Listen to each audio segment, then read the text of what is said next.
So although I'm not a competitive powerlifter, I did a powerlifting competition 2.5 years ago, and I hit a 215 kilogram deadlift in that competition. It was a club competition.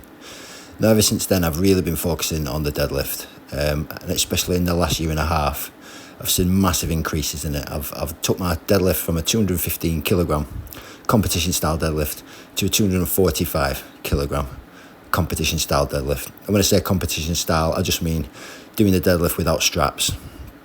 I've actually had 250 kilo with straps, but I preferred just doing a mixed grip, training without straps till I got a little injury, and now I've had to train with straps. But there was 4 things that massively boosted my deadlift and took it another 30 kilos. And they were these 4 things. So the first tip I would give you to anyone, especially a novice intermediate powerlifter who wants to increase the deadlift 1RM, is adopt a high frequency submaximal approach to the deadlift. So I know the general consensus is to deadlift once or twice a week, but if you really want to focus on it, improving it and getting it up to scratch, I would deadlift 3 or 4 times a week.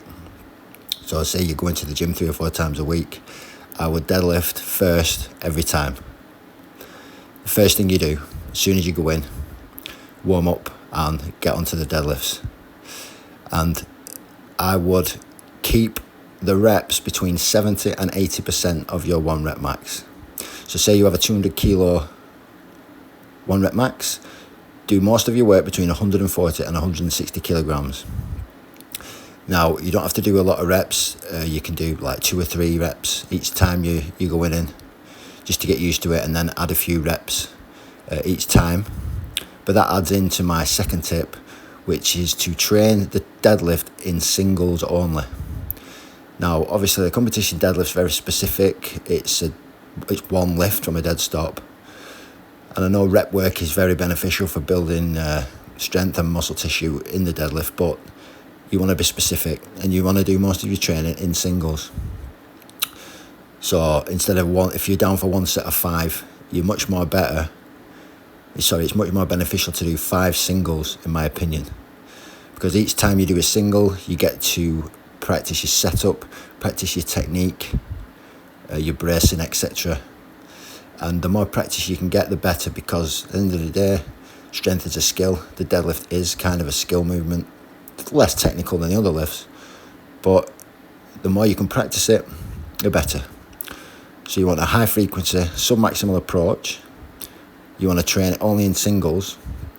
And then my third tip would be, and this is, like I say, mainly for powerlifters who are novice to intermediate level, would be not to use straps.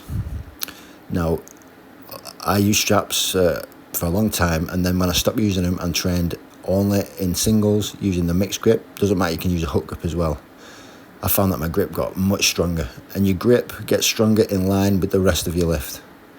You'll be much less likely to fail on your grip strength if you just train it all the time in singles. Now, like I say, it doesn't matter whether you do hook grip or mixed grip. I suppose mixed grip may be easier if you're using a lot of singles, but not using straps for me saw a massive increase. And obviously you can't use straps in competition, so obviously, we want to be as specific as we can. So that would be my third tip. When you're training, don't use straps. And then the fourth one, and for me this is the biggest one, is master a bracing technique. Now, I used to deadlift, I used to think I was bracing. Years ago I used to wear a belt and I was just doing it totally incorrect. And after deadlift sessions, I would always find that I would have an achy lower back, which you shouldn't be doing. And since I've mastered a bracing technique, I have felt everything mainly in my glutes and hamstrings.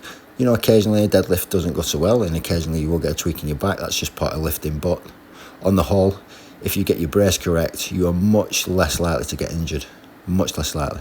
And you're much more likely to perform to a better degree. Now, I take my breath at the top. Some people can't do that. Some people like to get into position, set up, then take the breath. But I'm a big believer in setting up at the bar, pushing your hips forward. What I mean is tucking your pelvis under. So you want to, if you've got kind of an anterior pelvic tilt, which I have a slight one, you want to tuck the glutes in and then pull your shoulders slightly forward so you have a very neutral spine. Now with that spine neutral, you want to push your arms down to lock the lats into your side. Then everything's locked in a neutral spine, straight back, lats locked in.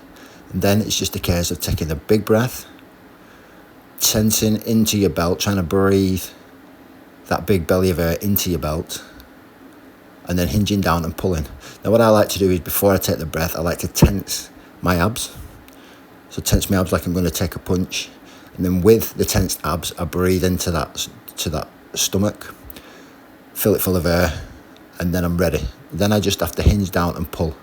And then there's no more thinking, no more over-analysing. It's just get the brace, bend down and pull. And doing those 4 things has increased my deadlift like nothing else. Now even last year I was pretty ill. I was like 10, 11 kilos lighter than I am now. Was hardly eating right at all because I couldn't absorb nutrients and stuff like that. But using this method, this exact method, pretty much what I've mentioned, I still managed a 500-pound deadlift, which was, I thought, really good. So yeah, there are my 4 tips. So 1, adopt a high frequency sub-maximal approach. 2, train in singles as often as you can, all the time, preferably. 3, don't use straps. And 4, master a bracing technique. Now there's many guides to bracing on the internet, on YouTube. I would recommend watching either Mitchell Hooper or Kabuki Strength. They've got some really good, or Brendan Teets is another, Alexander Bromley. In fact, there's too many to mention. But like I said, this video is mainly for intermediate to novice powerlifters who want to increase their deadlift 1 rep max. Try those 4 tips and see how you get on.